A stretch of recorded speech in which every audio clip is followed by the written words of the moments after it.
Alright, so if I had to make a list of filmmaking trends that I think are at least bizarre and at worst completely distracting, I think at the very top of my list would be the overuse of wide lenses. It was only a few years into my filmmaking career that I noticed this trend for the first time. You see, I once bought a very current textbook on filmmaking at a garage sale, so I like to think I know what I'm talking about. But that still didn't prepare me for what came next.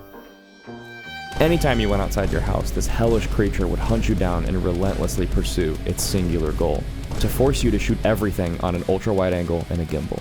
Oh, you have a completely normal interview setup? Let's put the 15mm on the EOS R. You want an establishing shot and you're reaching for your 28? Grab the Ronin, put the 14mm on your A7 III and run it at a brisk walk. I always thought it was really bizarre and it kind of put a bad taste in my mouth. And all these years later, I still don't really use ultra-wides that often.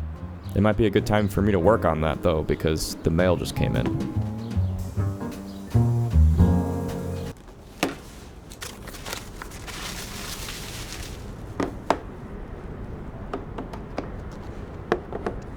If anything can prove me wrong and show that wide-angle lenses are useful, it's this guy.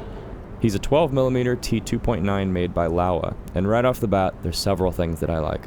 First of all, this is a cinema lens, so of course we have gears on the focus and iris rings, but what is really impressive beyond that is the build quality.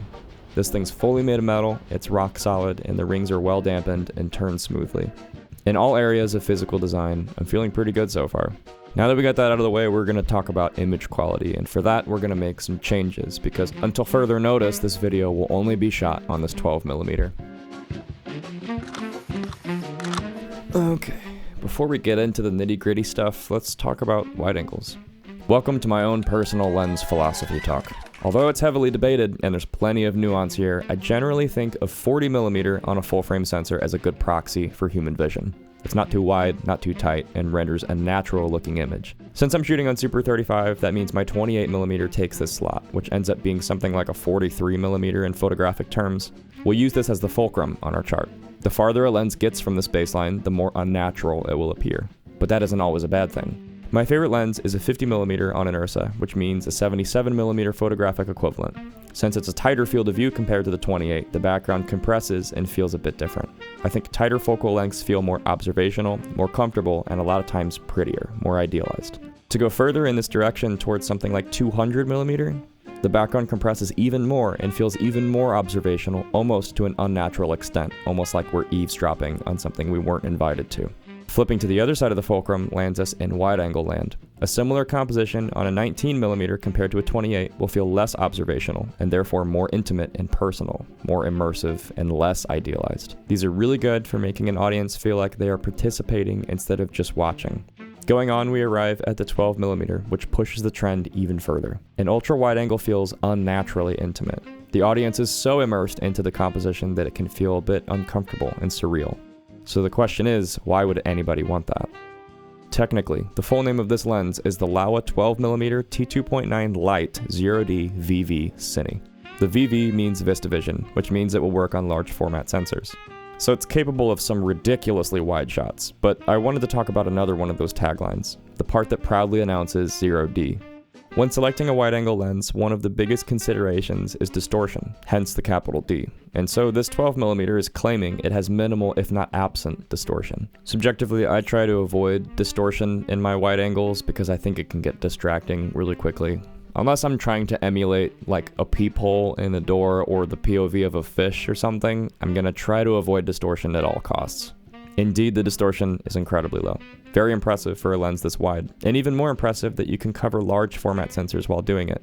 This lens is also very sharp. You can collect plenty of detail even wide open at t2.9, but the lens is also capable of incredible resolving power when stopped down. Landscapes can look especially impressive with this field of view and detail. Chromatic aberration is also well controlled.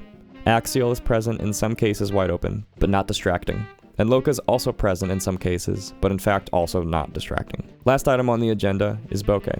This is an interesting one because achieving a deeply out of focus background on a lens this wide is at least somewhat rare and surreal enough to make regular judgments about bokeh seem unuseful. But there is a nice textured out of focus backgrounds that I like. Pretty smooth, but still interesting. So basically the lens puts up an impressive performance in both optics and design. So was the monster right all along? Should we just film everything on wide-angle lenses and gimbals? Holding your breath and going underwater is weird and uncomfortable. It's seeing the world from a different point of view, but it isn't one you can stay at forever. Eventually you have to come up for air. So what's the point in going underwater in the first place?